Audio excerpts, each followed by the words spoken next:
Makanya pas sekali tadi dawuhnya Habib Abdurrahman kita niru Wali Songo. Wali Songo itu membawa Islam itu ringan. Wong yang biasa ngekei mangan sesajen, dhisik dikakno setan, saiki dikakno tangga. Wis pokoke terus dhisik dungane jampa-jampi sing menawa ana sing dihukumi syirik, saiki ditahlili. Dene tahlil kok sedarani syirik ya terlalu. La ilaha illallah kok syirik ku piye ku. Wong la ilaha illallah itu kalimat yang orang kafir saja menjadi muslim karena nglafatkan. Lah saiki gara-gara la ilaha illallah diwaca pitung dinane mayit wong dadi musyrik, koyoke rada aneh. Teori itu mboten ketemu akal. Akhirnya nggih gampang mawon, tidak merubah kultur yang ada tapi diubah. Napa? Diubah. Jenengan kula ceritani Rasulullah sallallahu alaihi wasallam niku tidak merubah adat jahiliyah secara ekstrim. Tapi Rasulullah niku mengemas dengan kearifan. Kalau tak cerita sidik, kenapa Nabi dipilih dari suku Quraisy? Suku Quraisy itu gak ada tradisi saya. Kalau ingin menikmati perempuan itu ya nikah. Sehingga ketika Nabi dianggap aneh-aneh dakwah, itu kata orang-orang Quraisy, Muhammad kalau kamu ingin aneh-aneh itu karena ingin nikah. Kamu seneng siapa? Zawasnaka, kamu saya nikahkan. Sebab itu disebut adat-adat itu kamu saya nikahkan, bukan saya carikan perempuan, bukan kamu saya nikahkan. Sebab itu adat-adat Quraisy yang termasuk dilem gitu, mulai terutama teruntuk adatnya mbah-mbahnya Rasulullah sallallahu alaihi wasallam. Niku tarakus sifaha falam yusibhum aruhu min adami wa ila abihi wa ummi. Semuanya meninggalkan perzinahan. Hafidhul ilahu karamatal li Muhammadin abahul amjada saunal ismi. Niki penting kula aturaken kersane kultur kula wau sering jagungan kalian Habib-habib sing aos teng Mbah Mun. Wong Jawa niku mboten nate kawin ponakan, mboten nate kawin putrine. Niku nggih barokah Rasulullah sallallahu alaihi wasallam. Riyen kiai-kiai Jawa niku ngenalno mahram. Wong ora oleh nikah ambek putrine, ora oleh nikah ambek ponakane, ora oleh nikah ambek bayi. Sehingga wong Islam Indonesia niku mon dadi konsensus. Oh ya, itu nikah itu sudah benar. Lah ini kalau cerita tentang kalangan tentang jenengan sedanten, ijtihad ulama itu mau tidak mau harus kita dengar.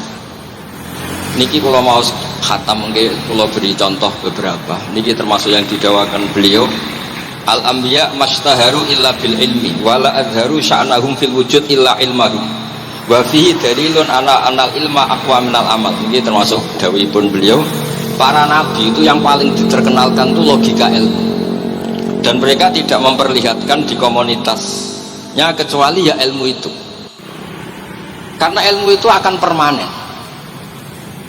Misalnya nyuwun sewu, di antara keluhanipun Habib Abdul Qadir niku kan gampangannya al-Islam mahjubun bil muslimin. Mriki beliau sering ngendikan la takun hijaban alal Islam atau la takunu hijaban alal Islam. Kamu muslim jangan menjadi problem yang bisa menutupi kejayaan apa? Islam. Oke, niku kita sepakat. Tapi baru kayak ilmu niku terjaga. Misalnya kita semua yakin zina itu haram, maling itu haram. Nah ana wong Islam nyolong, iku wong ya darani ya oknum, mboten kongkonane napa? Islam. Tidak suruhannya Islam. Tapi kalau semua orang sudah tidak kenal maling itu haram, tidak dikenalkan itu haram, nanti dikira agar Islam itu nggih maling. Sehingga ilmu itu harus didengungkan terus. Malah yang ketika Nabi idza zaharatil bid'ah wal fitanu wa fi riwayatin jambi wa subba ashabi falyuzhiril alim ilmahu wa illa fa alaihi la'natullah wal malaikati wan nasi nabu asma. Ketika banyak masalah itu orang alim harus memperlihatkan ilmunya. Misalnya kados kula sebagai kiai Jawa, iku kula matur nuwun sanget. Kula niku bapak kula hafal Quran, bapak kula senengane ngaos Quran. Bapak kula tiyang Kudus niku penekun Quran. Pondok paling sepuh ning Kudus diantaranipun gadani buyut kula. Niku nak ngijazah niku nurayamsi bihi finnas. Walam yakulillah fil madaris wal masajid. Orang itu punya iman itu harus dibawa finnas, tertanam di hati manusia. Kalau nate teng Korea, nurian tiang sing gedeng kiai, bareng teng Korea malah jadi kiai. Mergo roh bumi ra ono sujud, ra ono adzan nangis. Akhirnya aku nyewa tanah, nyewa tempat di masjid. Jadi sampean ora usah dibakas ning bab wakaf. Iya hukumnya masjid tanah sewaan. Kowe ora tau nyewa masjid malah kecangkeman ruwet ngoten niku. Pokoke pira-pira ning Korea wonten persewaan rumah damel napa? Dipakai apa? Masjid. Karena Nabi mun ngendikan ju'ilat lanal ardu kulluha masjidan. Mulane sedekah Rasulullah sallallahu alaihi wasallam. Di antara khawasi hadhil ummah niku semua tanah itu bisa dipakai sujud. Tiang Eropa baru kayak bal-balan niku ya akeh wong sujud. Riyen teng Eropa niku wong sujud kangelan gara-gara dituku Sulaiman Fahim teng stadionnya wonten masjid. Mbah mun nak cerita aku tahu sholat ning Real Madrid. Dulu sampean cocok ra cocok sampean ora usah khawatir. Ini kalau orang Islam di Eropa terkontaminasi kalian non muslim piye? Sampean kudu yakin pokoknya kerja al-haq wa zakal napa? Batil. Sampean kudu yakin bandak uzifu bil haqqi 'alal batil fayatmahu fa idza huwa zahid. Hak ini berdiri sendiri, kuat sekali hak. Hak ini bisa bertarung di mana saja dan kapan saja dan punya tingkat keabadian sing luar biasa. Ini kok hak. Ketika ada sekolah-sekolah perbandingan agama, kemudian kita menawarkan konsep Tuhan. Tuhan kita adalah wajibil wujud. Tuhan kita tidak pernah tidur, tidak pernah ngantuk, tidak pernah ini itu. Tuhan kita ada sebelum apa saja. Tentu konsep Tuhan ini lebih rasional ketimbang yang lain. Artinya kita menjual Islam dengan likaum yakin, dengan logika sing luar biasa. Sebab itu Quran nak ngajari kita, nak ngenyek Fir'aun, ngenyek Namrud.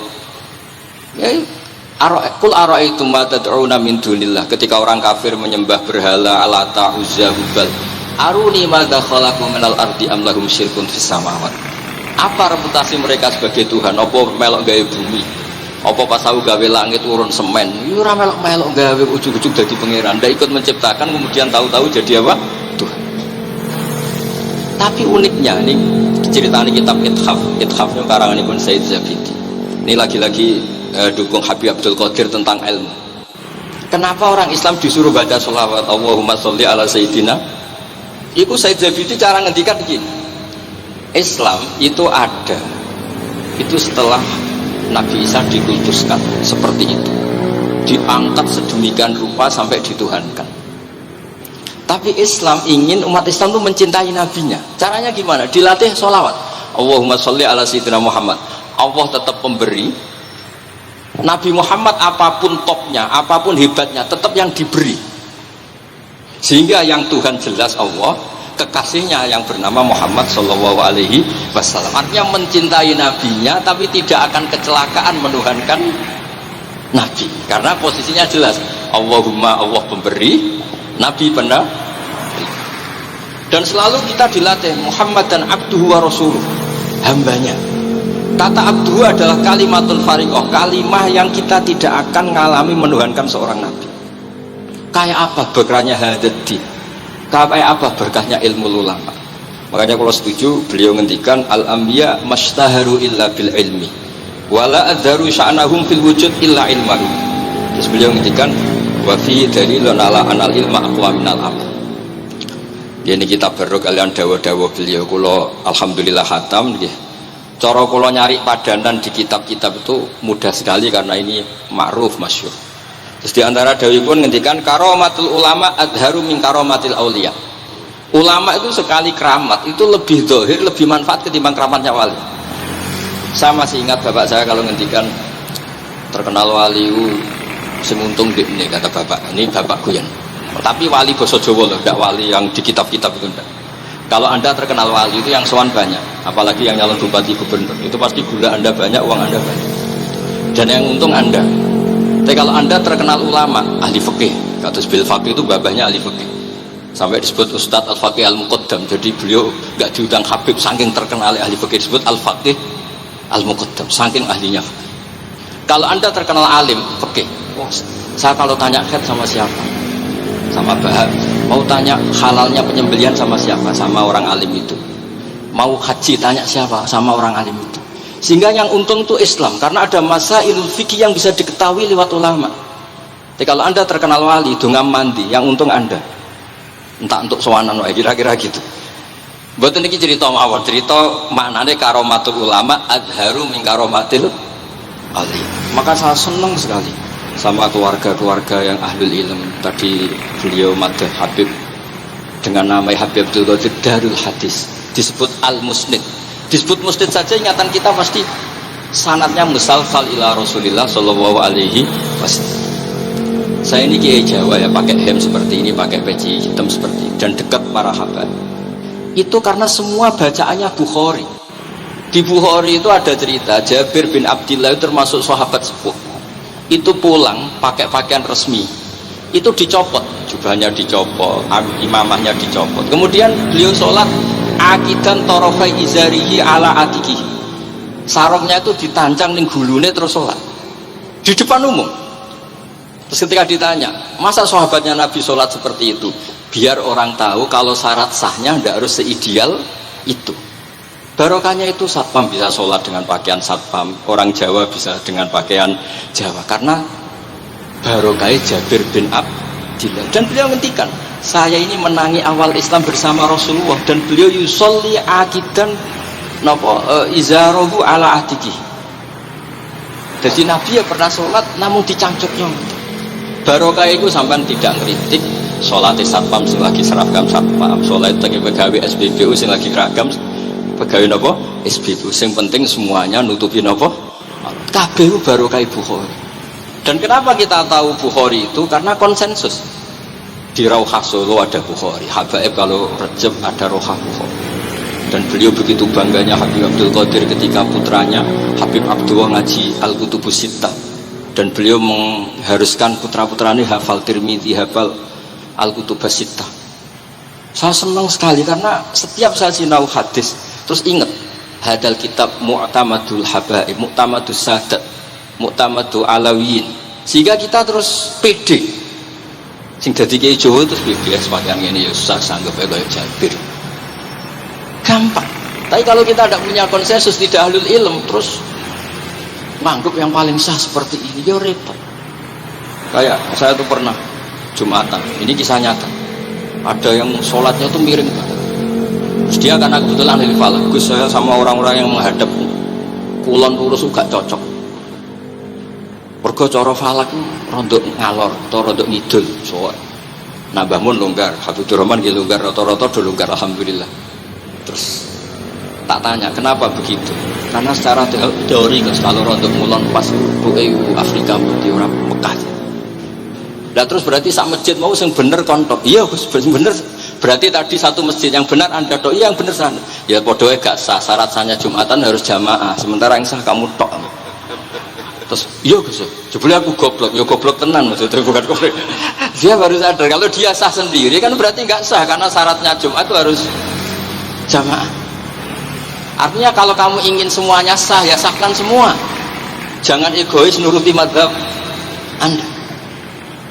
Sama barokah Rasulullah SAW, orang yang sedang melafadzkan la ilaha illallah Muhammadur Rasulullah pasti muslim.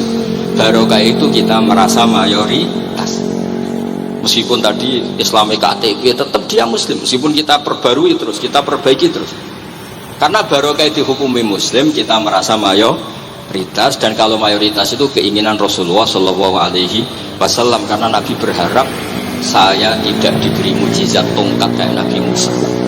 Itu kata Ibnu Hajar al Asqalani, andaikan mujizatnya Nabi itu tongkat, itu hanya yusyahadu bil absor, hanya bisa disaksikan mata yang melihat.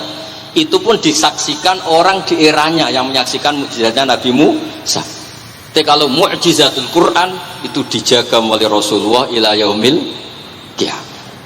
Barokah Quran, wong sing tau nakal, tau apa iso tobat, karena Allah selalu ngendikan wa anibu ila rabbikum, ayo kembali, ayo kembali. Barokah Quran sing sugih sedekah anfiku, sing larat sedekah sabar, sing hasud ngempet hasute tok niku ibadah, sing tukang maksiat ngempet tok ra sida maksiat wis ibadah. Lane dawuh Kanjeng Nabi, wong sing kepengin maksiat, orang yang ingin maksiat kemudian tidak jadi maksiat itu wis ganjaran. Mulane sering mawon boten sida. Jadi barokah sampean kepengen maksiat itu nak rasido malah ganjaran. Makanya ada 7 wali diantara yang disebut Nabi itu warojulun da'atu imra'atun da'atu mansibin wa jamalin faqala ini akhafu. Tapi itu wali yang paling riskan gitu. Jadi diantara orang yang jadi wali itu lelaki diajak perempuan cantik, kemudian dia bilang ini akhafu, itu tidak usah dicoba itu karena rawan kecelakaan. Tapi itu pun ya jadi wali.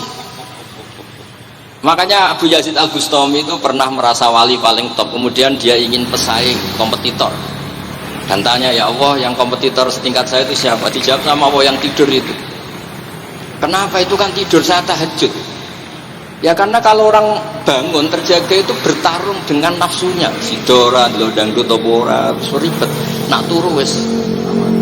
Berarti status orang tidur itu tarokal ma'asiyah kullaha.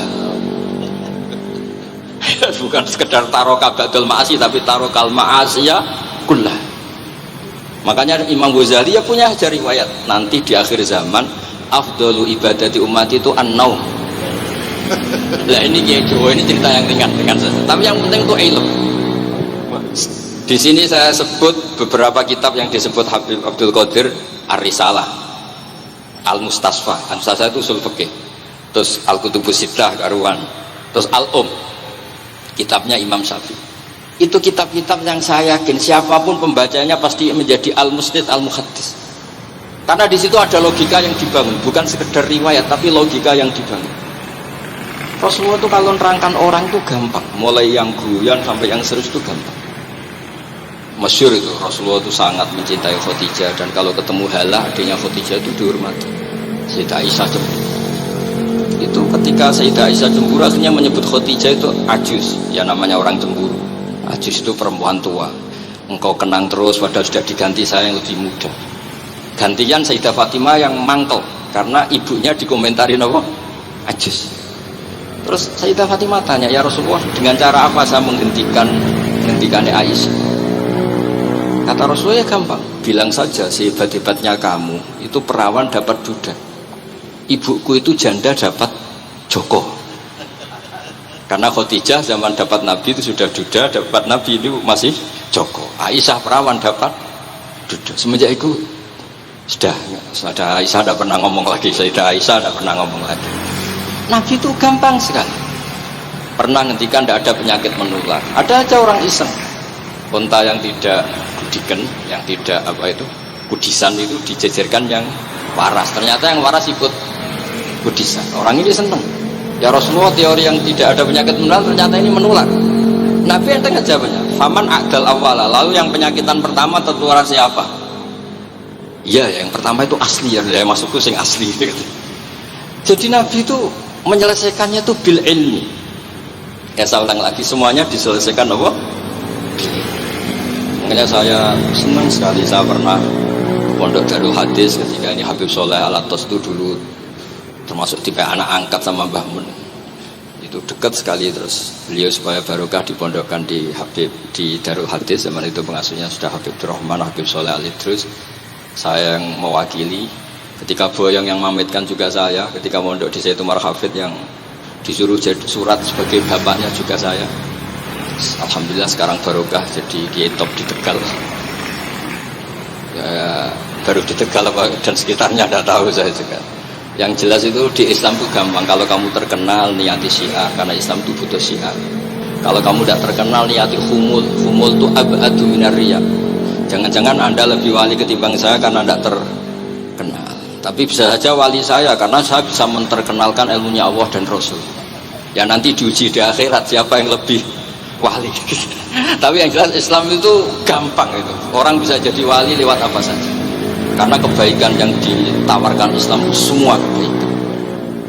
Sampai tak cerita nih, orang sowan Rasulullah itu kan luar biasa. Kayak apa hebatnya orang melihat wajahnya Rasulullah, mar'a wajah kaya saat. Tapi ada orang namanya Uwais Al-Qarni, itu tidak sowan Rasulullah. Karena ibunya tuh manjanya minta ampun, kemana-mana minta digendong. Semua tetangganya sudah sowan Rasulullah kecuali dia.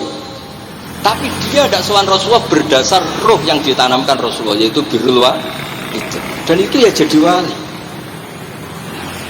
Makanya ketika Habib Soleh bilang jenengan diatur Habibur Rahman, Habib saya tidak ketemu fisik, sudah ketemu ruh. Al arwah junudun mujahid. Sehingga jenengan yang sowan kesini langsung ke saya, yang di rumah tapi mencintai Habib ya saya, yang nggak berani ketemu juga saya, karena sampai sering ketemu nak suladab malah dosa. atau rapati sering ketemu tapi husnul adab. Mulai dulu sahabat ya gitu, ada yang sowan Nabi, ada yang nggak pernah sowan, alasannya takut ganggu. Wali ada yang ditanya, kalau kamu di surga ingin lihat Allah apa enggak? Ada yang jawab tidak, katanya. Kan aneh, kenapa? Unazzihu dzalikal jamal an-nadhari misli. Saya ingin Allah itu tidak terkontaminasi karena dilihat saya. Karena wong potongan ini kan tahu delok dangdut macam-macam, jadi sojo lah sebenarnya. Allah itu selamat songkok mata yang pernah digu macam-macam kira-kira gitu. Jadi wali itu yang macam-macam. Dan itu kalau ilm, saya lagi ilm itu ada semua. Dan itu yang diceritakan Imam Bukhari radhiyallahu anhu yang juga mu'tamadul habaib. Sehingga konsensus ilmu ini penting sekali. Jadi saya baca ini khatam, saya ulang lagi khatam. Itu barokah sekali karena terus pilihan untuk menjadi muslim yang itu gampang sekali. Karena yang dikatakan kebaikan itu fi'lul awamir atau imtithalul awamir wajtinabun nawahi. Ijtinabun nawahi itu kan nggak modal. Kamu di rumah guyon sama anak istri tidur, udah ndak zina, ndak maling, ndak ngerasani orang, ndak nyopet. Kalau kelasnya dinaikkan ya tahajud. Tapi itu kan butuh potongan,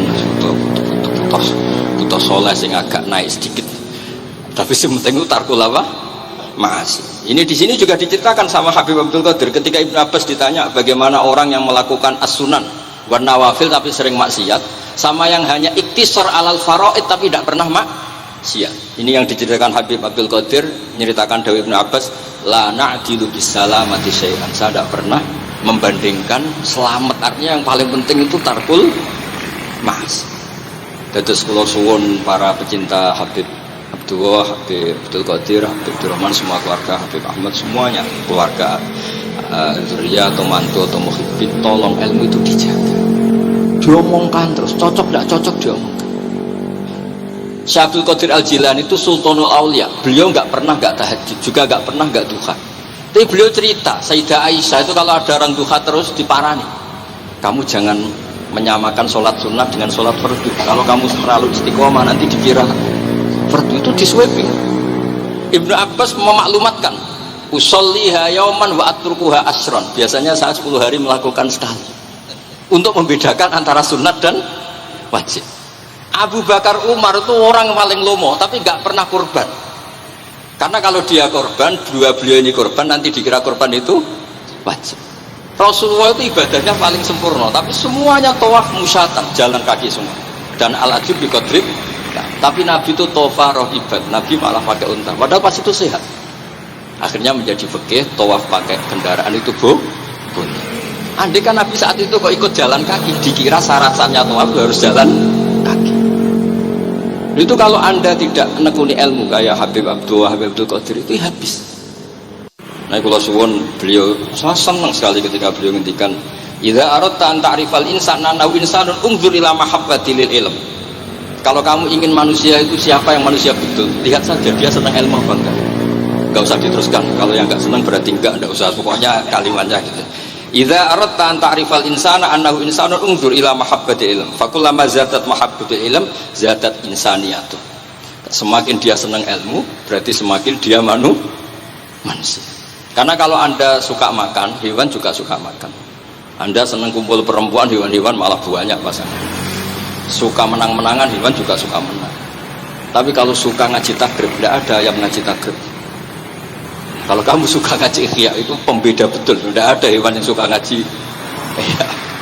Jadi al-fariq bainana wa bainal hayawan itu mahabbatul ilm. Jadi kata beliau ini agak keras dengan idza aradta an ta'rifal insan annahu insanun unzur ila mahabbatil ilm. Fakullama zadat mahabbatul ilm zadat insaniyah. Yang terakhir jangan pernah merubah dawai Rasulullah SAW. Ini yang terakhir. Saya ini cerita di depan para habaib, ada Habib Abdurrahman Sekaf, ada Habib Abdurrahman Bilwaki, ada Habib Fauzi Al-Mukhtar, semuanya para sekaf. Saya itu pengagum dawai Rasulullah SAW. Dan saya meskipun modern tidak pernah merubah. Misalnya begini, saya beri contoh. Kalau salah nanti ditasih. Orang kalau mau meninggal itu sama Nabi hanya disuruh nyebut Allah, Allah, Allah. Nabi tidak menyuruh berdoa. Karena berdoa itu bagi orang kebanyakan. Saya tidak bakas habaib, tidak bakas orang-orang yang al-mutahharun, bakas yang umumnya orang. Kalau anda berdoa, pasti hati anda, aku mandi tanda, doa saya makbul apa anda? Sehingga anda fi akhiri hayatika ada qalaqun billah, anda merasa tidak nyaman dengan Allah. Karena kamu berdoa. Kalau berdoa kan efeknya apa? Disembadani apa enggak, dikabulkan apa enggak. Sehingga terus kalau enggak dikabulkan, saya sudah sholat puluhan tahun, ngaji puluhan tahun, ternyata enggak ngefek karena enggak dikabulkan.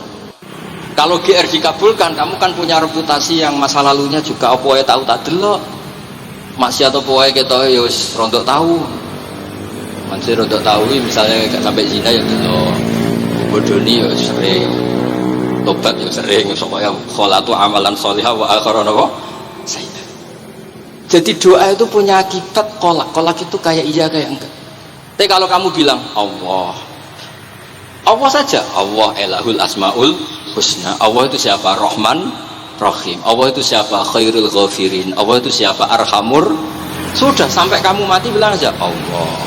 Terus nyifati Allah. Makanya Dawud Sayyid Abdul Haddad basyir bil wasfi, sudahlah kamu ingat Allah dengan segala sifatnya. Uzkuru wa dzikran katsira. Lah kalau kamu doa nanti elingnya nasib kamu, bukan eling Allah tapi eling nasib kamu. Allah tidak nyuruh kamu eling nasib kamu, tapi disuruh eling Allah. Jadi saya suwun ya, semoga ini benar dan saya yakin benar. Nabi itu luar biasa mengajari kita kan bilang Allah, Allah, Allah sampai akhirul kalamihi Allah, Allah. Nah kenapa Kiai Jawa merubah dari la ilaha illallah menjadi Allah? Padahal riwayat yang banyak itu la ilaha. Itu kata Kiai Jawa pernah tak tanya, iku hak nak la ilaha illallah nak ora tok dadine la ilaha. Resikonya tinggi. Daripada resiko digenti apa? Allah. Kalau ya ora modifikasi ini piye pokoknya wonten. Akhirnya nyari riwayat yang bukan la ilaha illallah tapi napa?